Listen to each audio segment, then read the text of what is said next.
My name is Shawn Khalifa. I am the program coordinator for the Triton Underground Scholars Program at UC San Diego. When I was 15 years old, I was arrested. I was tried as an adult, charged with a first-degree murder that I didn't commit that occurred in my neighborhood.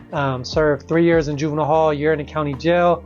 Went on to serve 12 years in state prison after that. I was sentenced to a term of 25 years to life. It was during my 16th year of incarceration, there was a change in the law which allowed me to come home. The change in the law now stated if you didn't actually commit a murder, you couldn't be held liable for a crime someone else committed. So that allowed me to parole here to San Diego County. While serving out my life sentence, I connected with Southwestern Community College. I got into an associate's program in sociology. While a college student incarcerated, I got involved in some of the programming on the facility. So ultimately, I joined a self-help group and we put together a 3-day restorative justice fair where we ended up helping out our peers who were also sentenced to life terms, some less than life, but we gave everybody an opportunity to participate in restorative justice and share their experience on why they were incarcerated and listen to victims of crime come into our prison facility and share their stories on how they were impacted by crime. So even though it wasn't directly related, it wasn't their victim coming in, it still provided a restorative foundation because everybody's takeaway was that provided healing.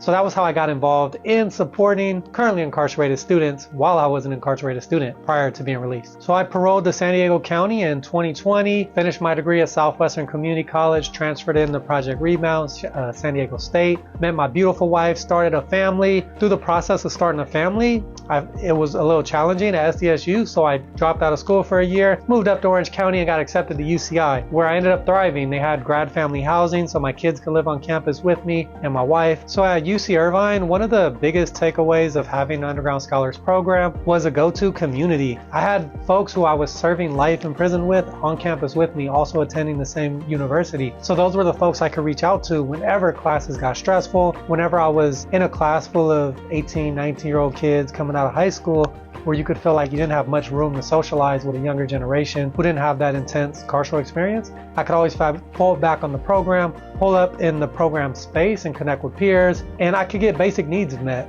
There's times when you're hungry and who are you going to ask on campus for food but your own people? So walking into the Underground Scholar Space, having access to things that were simple, even ramen, chips, talking to Hector, who was their program director, and being able to relate about a carceral experience where you didn't seem like you were abnormal, antisocial, or you weren't going to be stigmatized for it. Because when you walk around with a felony on a college campus, some of your peers and even faculty and staff could look at you crazy. They could look at you like, you don't belong here, this isn't for you. But knowing that there's money, the state legislator put money behind us having a program on campus solidified my belief that I belonged at the university and allowed me to graduate, because I don't know if I wouldn't have felt comfortable. We're not going to go where we don't feel comfortable. I don't go where I don't feel comfortable. I wouldn't have been there if I wasn't comfortable on campus. Once I graduated from UC Irvine, I started a master's program back down in San Diego. Was happy to come back. I was doing work in a local juvenile hall, running restorative circles, and this position opened up. A friend, Colleen Murphy, was going into law school and her position came available. She shot me the information. I applied, ultimately was interviewed by the Underground Scholar students, and they helped me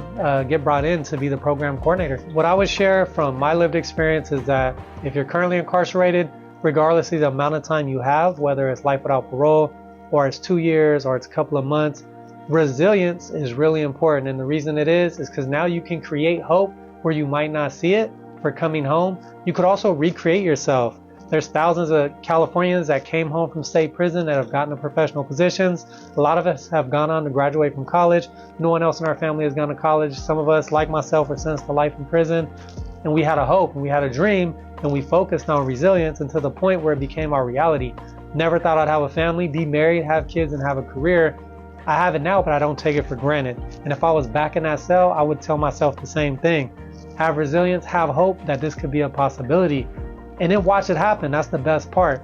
Have that belief and then slowly watch it unfold.